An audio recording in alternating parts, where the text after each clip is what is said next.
Well, hello everyone. There's Bruno, and I'm Mike, and welcome back to our garage.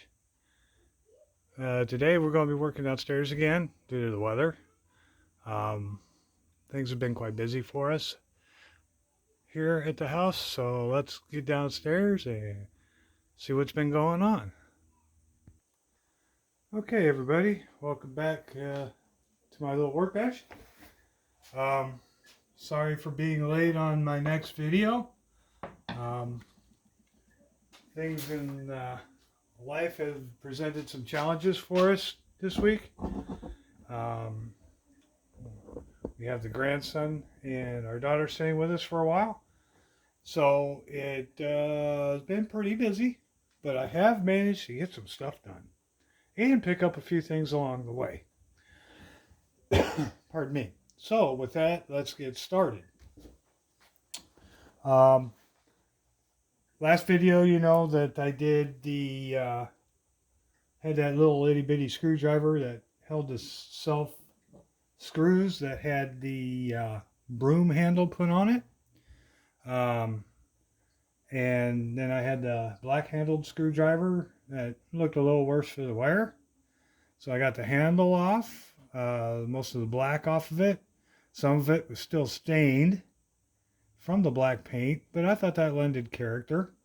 Sanded it, scraped off all the paint, stained it in a dark mahogany, and then put a coat of polyurethane on there, and I think that came out pretty good.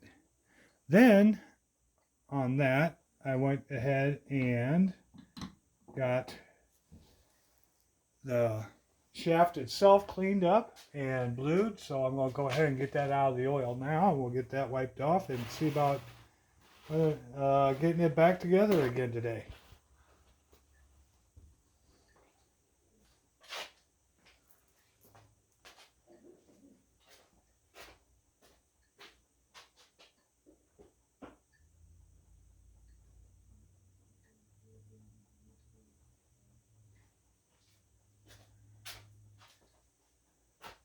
Now, I use for my bluing, where'd you, oh, it's up here.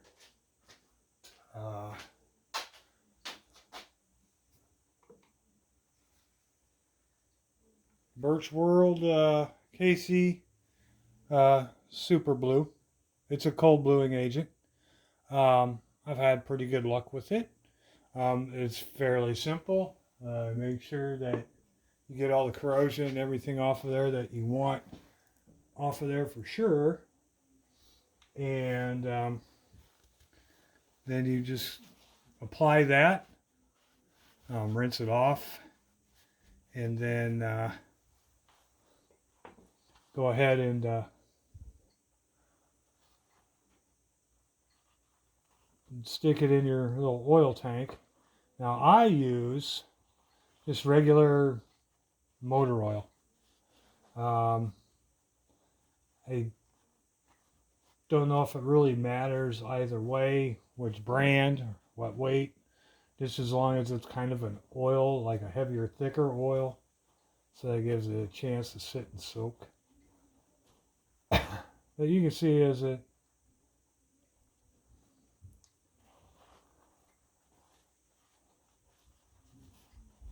comes off of there,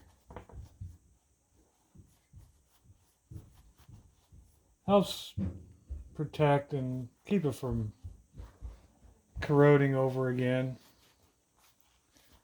at least for the most part. But yeah, I think this is going to look really nice against that handle.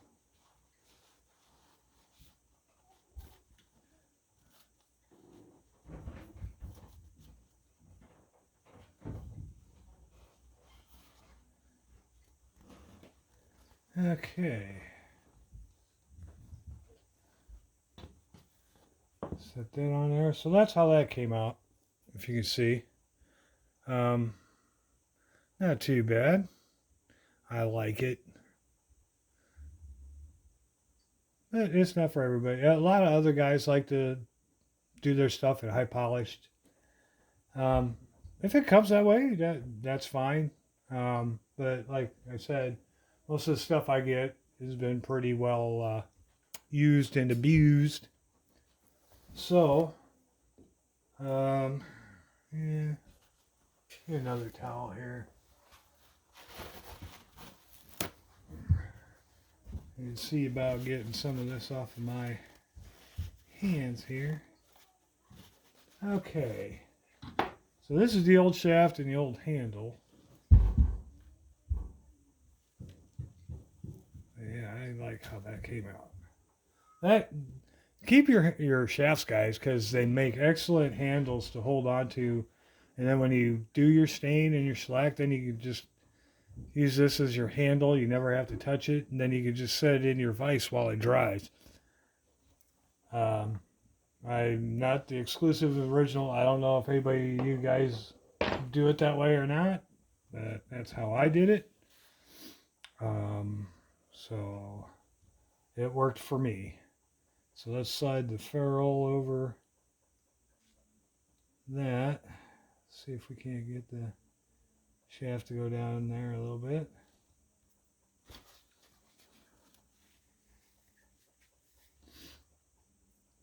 Alrighty. And let's see how that was guided in there from the old handle. There we go. Ooh. I'm going to have to tap that down some more. Or did I miss the slots?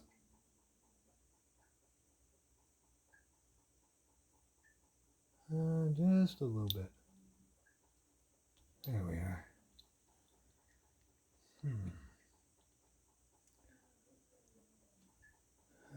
Let's see here.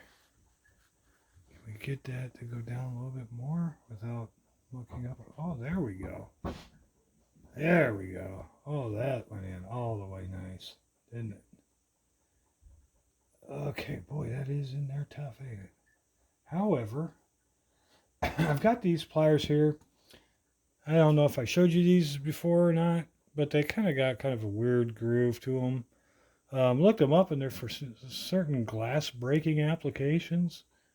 I guess when you curve it, you can get it, and you can just kind of put a little pressure on it, and it just snaps it on the cut.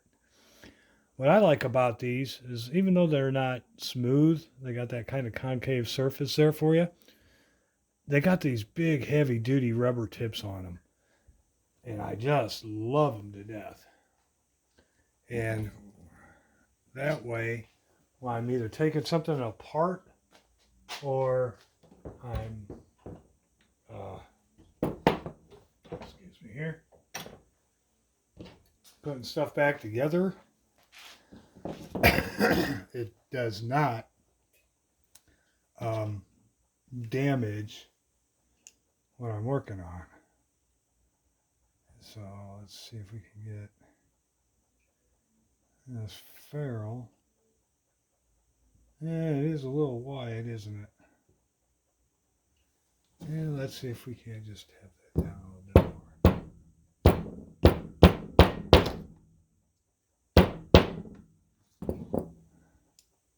more. Let's see here. What else do I got? I got these here. Well, maybe we could put this around it.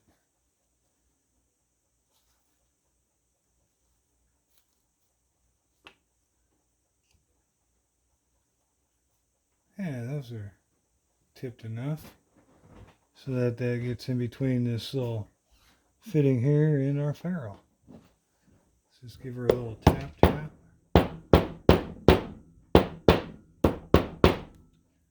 Take a look and see where we're at.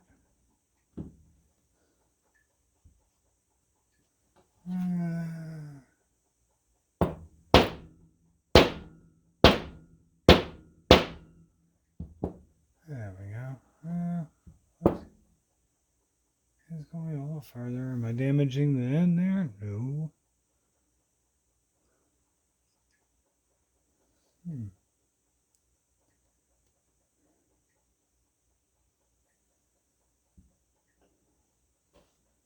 Let's give it a couple more light taps. and pounding on this bench and then watch all my tools fall off the rack. Oh, that'd be like funny-ish.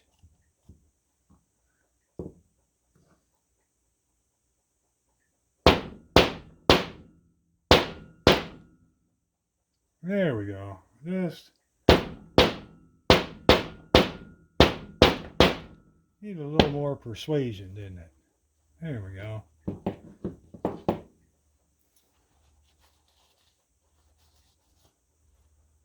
I don't know what's German pliers.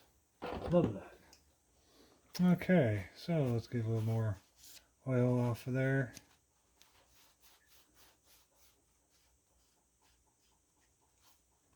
Okay. So there we go, guys. There's kind of the cleanup and reassembly of that screwdriver that we had from before. I think it turned out pretty nice. I mean, it sure beats having that old broom handle and just a little shaft hanging out, huh? A little more oil in there. So I'll just leave it on this paper towel and we'll let the oil. Let's see how she's going to work. Yeah, she won't work on those screws. But let's see if we... hey, here we go.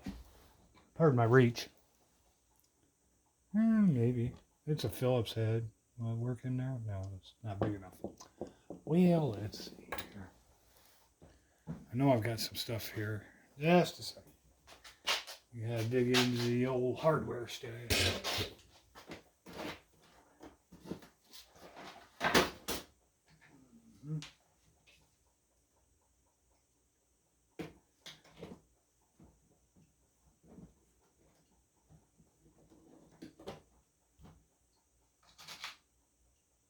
There we go. That should work.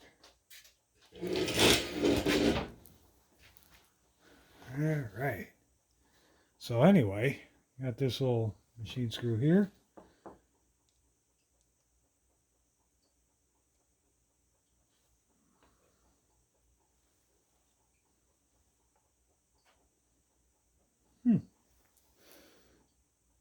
Seems to work pretty good.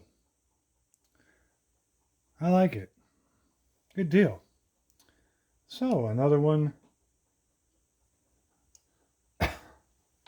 So that turned out, I think, pretty darn good. I like it. Okay. Next thing we'll get into, I'll give you a brief rundown. The RC truck. I did manage to get the light bar assembly away from the electronics with all the gapping glue. Pull you back here a little bit.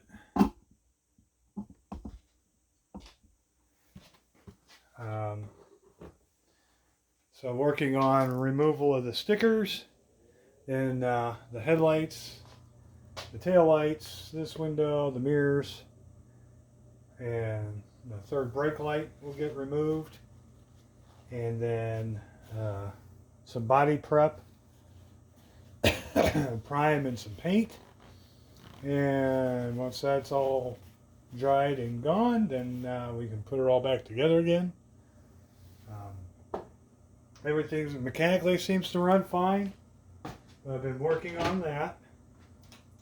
Then I have been able to acquire a few more tools. Did pick up an old DeWalt DW106. It's been electric. It's been used. Picked him up for about $10. Not bad. Nothing really spectacular there. But the three things I did pick up that I'm really excited about is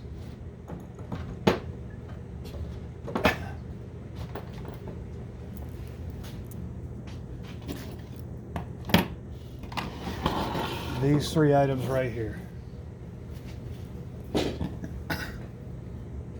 Now, I'm relatively new to the tool collecting, so I watch what a lot of you guys um, pick up on and what you guys pick up.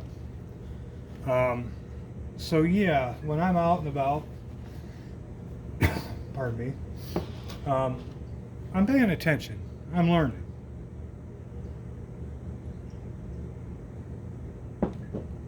So, first thing I want to show you, oops, spilled some coffee, must have a drinking problem. I don't want to wish to make too much fun of that. I am a recovering alcoholic myself. So, to a certain degree, after a little bit of few years of sobriety, I think it's safe to say once in a while we can joke about it within reason. But however, I digress.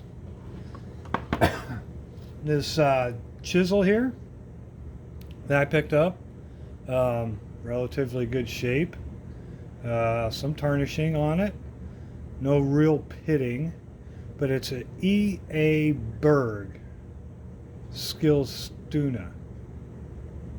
But the company or the manufacturer on it, or the country of origin, is Sweden.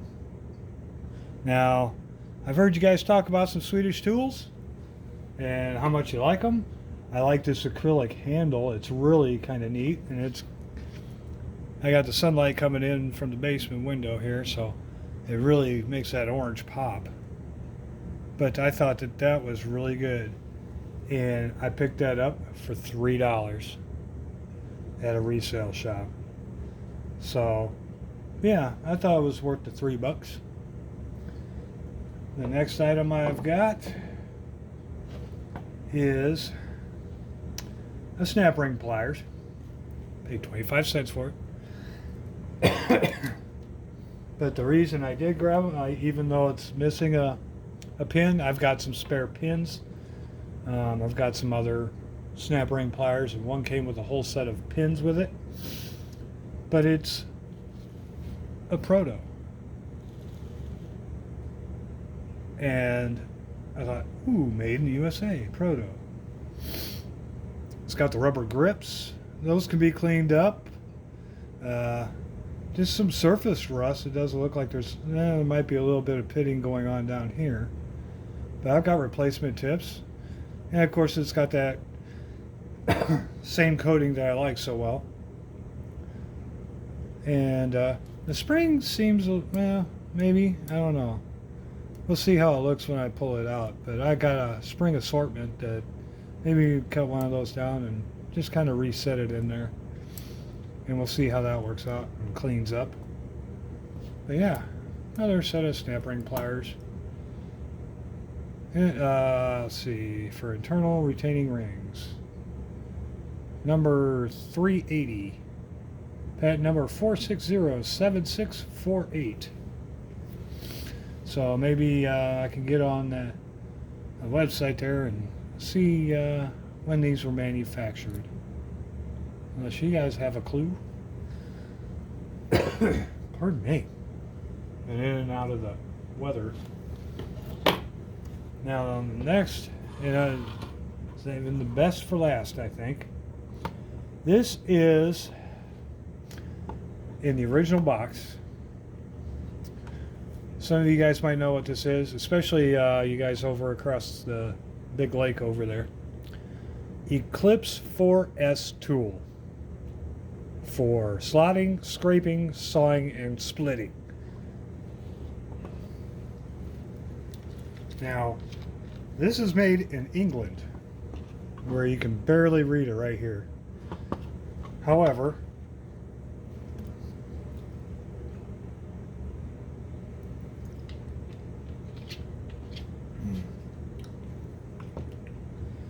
as we can see, that's in pretty good shape, I think.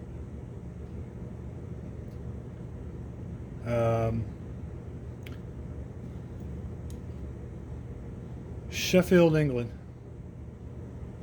And that sun is just going to bug me to death, isn't it? Let's see if we can't. get out of it a little bit. Not so much. Sorry about that. There we go. It says slotting, sawing, splitting, and scraping. However, another neat feature is it's supposed to have like 12 blades. Unfortunately,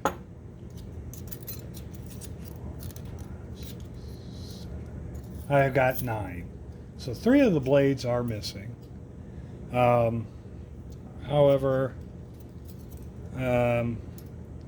most of them are there. I think they'll clean up okay. There is some pitting on some of this that's probably farther gone, but as long as the steel's all right, maybe I can use them for whatever I need them to use for. But I mean, they feel pretty secure. And then, let's see here, grab this here. Another thing that I loved about this little purchase is some of you guys, oh wait, here we go. 10, 11. So I'm missing one. There's a file and a scraper.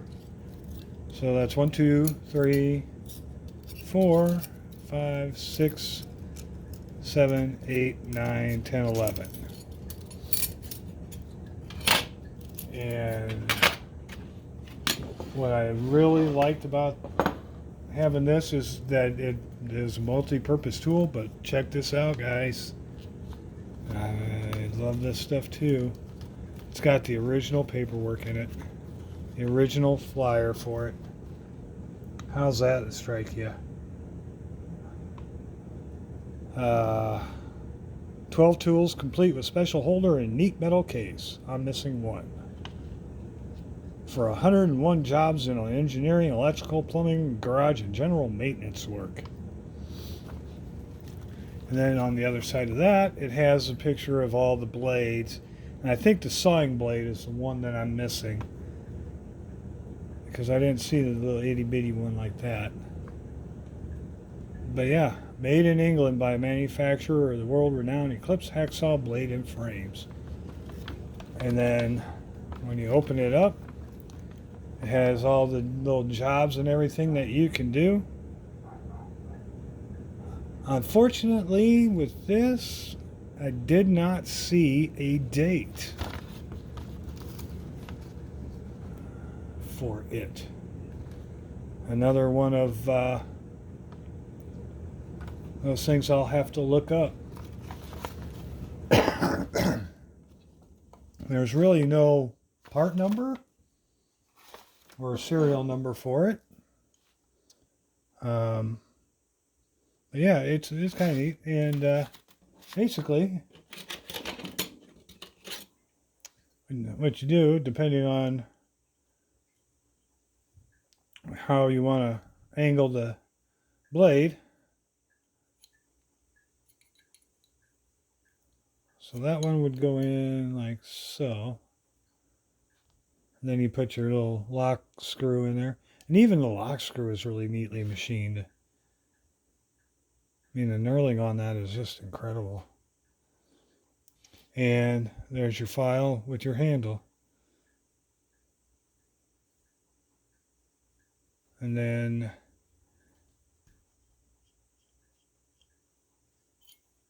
I think, yeah, and then you can angle it. Yeah, I thought you could. There we go.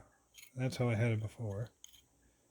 Yeah, I think there's a way that if you had to angle it, you could.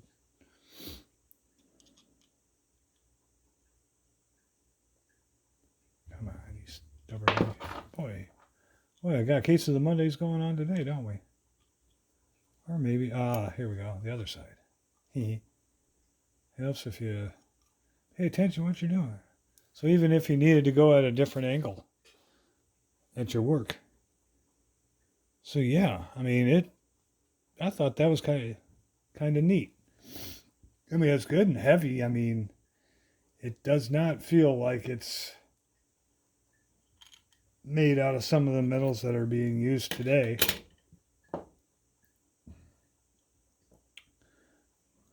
But I thought that was a pretty neat find. I did, though, pay quite a bit. Well, I shouldn't say quite a bit. I did pay $20 for this. It was at a consignment resale shop. So, but I did pay $20 for it. But I think for the box, the tool for what it was, and the paperwork that came with it, I mean, when you get that kind of a tool, yet they charge about $17 for these ratcheting stubby screwdrivers. Yeah, I think I'd pay the extra money to have something, a good quality tool. I don't know too many guys that wouldn't. Um, so with that being said, that's what we've been up to. Um, again, like I said, the daughter and the grandson have been staying with us for a while, so a lot of time and energy has been placed into, you know, the entertainment and visiting with them. So I apologize again for not being out, being a few days late, but hopefully we can rectify that. Try and get some more work done on the truck. Maybe some cleanup on these other finds here, and I'll keep you informed. Maybe in the next video we can probably do the snap rings. I'm not sure. If there's something you want to see me do or try to do, put it down in the comments. And please like and subscribe. Even hit that bell. Then that way, then you ain't having to wait for me to post a video, and you'll be alerted to when I get done. But with that, I thank you, and we'll go check on our little mascot one more time.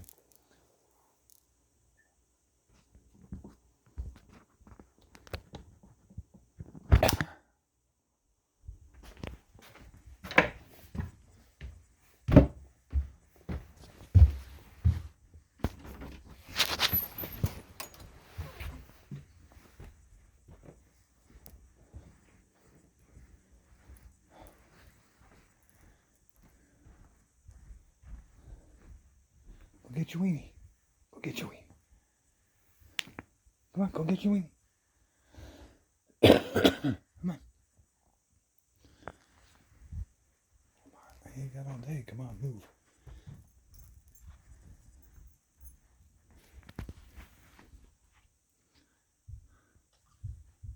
So is that pretty thirsty work? Huh? Say goodbye to everybody. Goodbye. Thanks again, folks.